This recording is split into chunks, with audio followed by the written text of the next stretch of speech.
Hello, this is about the fifth section of Aristotle's Poetics. The title goes like Comedy, the Epic, and the Tragedy Compared. Here we get a brief ideas about three of the literary types. First, he talks about comedy, which is the artistic imitation of men of an inferior moral bent, faulty, however, not in any or every way, but only insofar as their shortcomings are ludicrous. For the ludicrous is a species or part, not all of the ugly. The term doesn't carry something really ugly or painful, but just about a shortcoming or deformity. So that comedy is not about really hurting with some hurting comment, the negative feature or negativity that is attached when we talk about Aristotle's stance. That is not the case with some evoking something painful or hurting, but it is just about some kind of a deformity. The characters we feel like having some shortcomings. That's all. They are lacking some moral seriousness, and that is the way Aristotle wants to place it always lower to tragedy. And that again example we can talk about comic mask, that is ludicrous being ugly and distorted characters without any suggestion of, it's not at all about pain but about something distorted, and we feel like having a very something enacted with some lack of seriousness. That's the only thing about comedy. So that's why again there is no record of the early development of comedy for the reason this form of drama was not at first seriously regarded as a matter of public concern even. So that Aristotle also doesn't give too much attention, or he doesn't allot too much of space for talking about comedy as a type of drama or a literary genre. And we can talk about Crate. He tells Crate the first as to discard the lampooning form and construct instead plots of an impersonal nature and general comic value. He introduces, or he mentions a person, CREAT, Crate, CREAT, Crate, who actually lampooning. It's lampooning in the form of song or narrative that was replaced with what you call the acting itself. That is comedy also you can add plots and can make it a form for acting. That is again different from lampooning, just mere songs that introduce or singing versions. Instead of singing version you can have an enacted uh, these scenes enacted upon, and with that brought comedy as a type in for the audience. And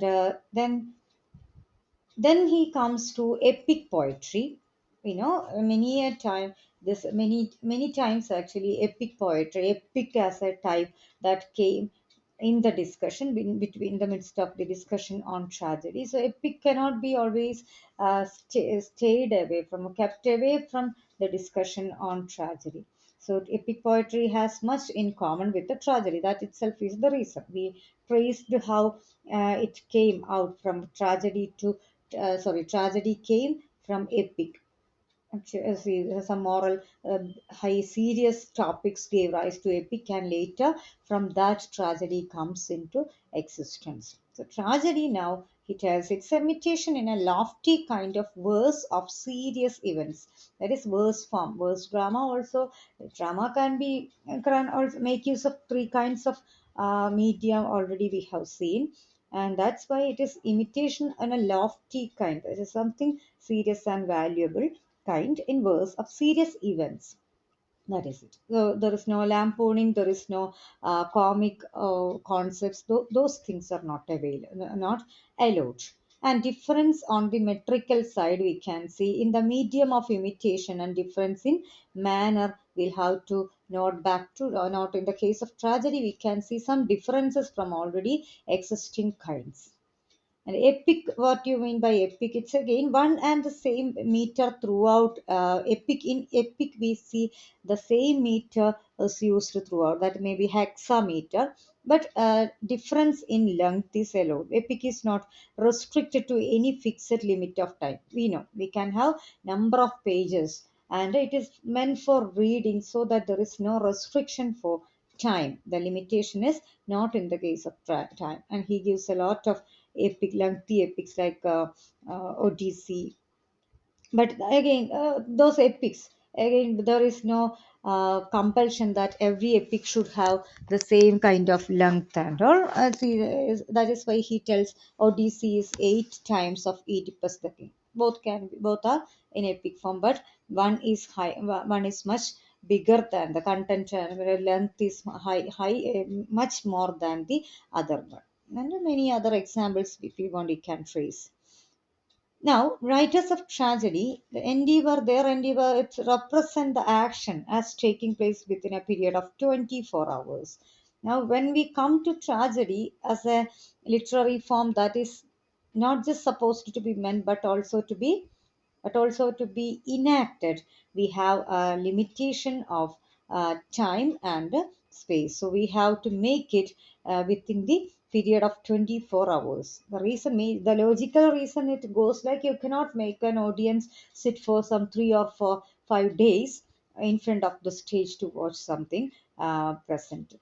So that is the main thing. That is really logical. So that it has to it is to be within a period of apparent revolution of the sun. That means maximum of day or something. Within that time, we have to make the whole story. Even if you know from epic, the most of the epics were made into tragedy. The topics from the theme, the characters, the events from epic, those were taken as the topics for tragedy. But then also they had to choose the main incidents, major actions of imitation for the sake of making it shorter and more compact. Only then it can be staged and made it in a perfect and amiable manner.